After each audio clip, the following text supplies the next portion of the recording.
All right, welcome everybody to our Canvas PD series. We wanted to make a quick little stop here and make sure you know to grab the bit.ly. It is case sensitive, so it's a capital C and a capital L, and then that way you get access to all of the PD that we've done so far for each levels of the Canvas agreements. Today we're going to be focusing on WeVideo, which is an LTI integration. I'm Nicole Carter. With me is Carrie Kunert and Chris Giles, and we are all a part of the digital curriculum team. And as I said before, we're doing level 3 LTI integration with WeVideo. You can see all of our past videos in all of the levels here on our table of contents, and they're all hyperlinked. So when you click on WeVideo, it will take you to today's information. So if you are not familiar with WeVideo, it is a web editing tool. We specifically recommend that students use this tool because they can access it from their Chromebooks, and they can do lots of things on it. They can create videos, they can create GIFs, they can create podcasts. So just doing audio editing, you can use WeVideo for. So it is a great tool. Again, it's a web-based editing tool, so it's great for our students to use with their Chromebooks. And we're going to show you how it integrates with Canvas today. All right. Hey, friends. Yes.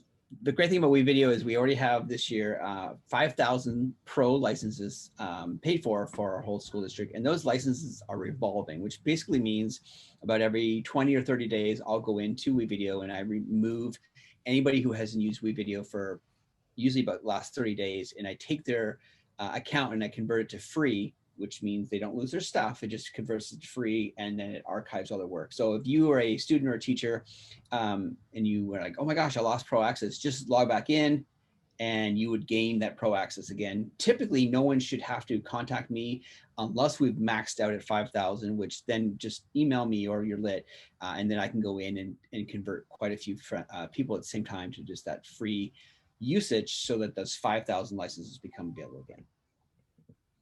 Perfect. One of the things that we're going to show really quickly is that the very first time your students go into WeVideo, it's going to look a little bit different. And I'm demoing this. I'm just here in my Canvas course, and over on the side, you'll see the WeVideo link. And the very first time that your students click on it, there is an additional step. So right here, it is requesting that it merges my email address to authorize my account. So again, only the first time you do need to authorize it. And when we've done this before, no survey for me today, but it usually does take just a few minutes to fully get that synced. So if it does, just kind of pause and it will happen for you eventually. But again, now that I have synced my account, now I'm good to go. Now I don't need to worry about syncing for any project in the future. So, and you might ask, well, why do I need to sync? And one of the reasons why the syncing is important is if you are a teacher and you want to create a Canvas assignment and you want students to submit to you in Canvas so you can use it in SpeedGrader, that's that part where Carrie showed you the authorization. Technically, students can go to WeVideo by logging into Google, so can teachers, and they can start using it. That is not a problem, but it's that information that you want to go into Canvas so you can give scores and feedback. That's what that piece is for. So here I am in Canvas in this demo account, and I've created a WeVideo assignment.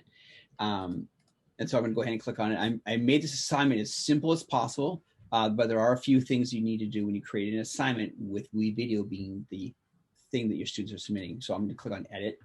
And what I did right now is I made my assignment to be sure it was an online assignment.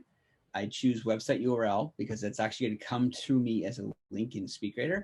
And then I do choose file upload because if by chance the students can't, they can always download it and then upload it. So I always give students an extra option just in case. And then come down, again, assign to students, the dates, all those things are the same as any assignment, and I'll hit save. And that was it. There really isn't much more magic than that, but I did have to create the assignment. My students did have to click on WeVideo originally, like Carrie showed you. And now, Nicole, if you want to share your screen. So I'm going to go ahead and stop sharing because Nicole's going to show what it would look like from a student's point of view from submitting WeVideo. All right, so I'm a student in this course, so we just wanted to show what it looks like from a student's perspective. And the cool thing is once you actually authorize WeVideo, as Carrie showed you how to do, if I go into my project, So here's a video that I've been working on. Looks great. I'm ready to finish it. I'm just going to go ahead and hit that finish button. And then down here where it shows me my destination, so a student at any time can save it to their Google Drive. But we actually are looking for this, the Canvas icon. So I just have to click this Canvas icon. I have to figure out the actual assignment for that, and that's where that sync becomes really important. So that's the WeVideo assignment. It's labeled nice and neat for me to find. Your direct instructions as the teacher are going to be really important with that piece as well. And then I should be able to just hit export. Now the cool thing is, from a teacher's perspective, is that this is now living in SpeedGrider. So Chris is going to show you his side of the coin here from a teacher's view. As far as going ahead and submitting from WeVideo, your students, once they choose the assignment, then they can submit. And you'll notice that I'm in SpeedGrider, and it does say the URL was submitted. And all I have to do is just click. I could open a new tab, but I'm just going to click on this link. And when I do, it's going to render here in SpeedGrider, and then I can hit play.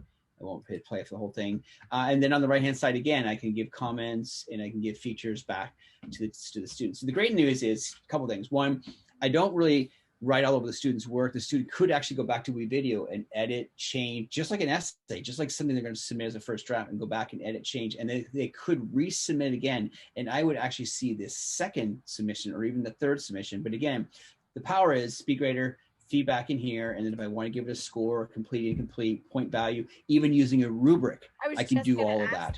Yeah, I can do all of that. That'd be great. Yeah. So anyways, that's WeVideo in Canvas.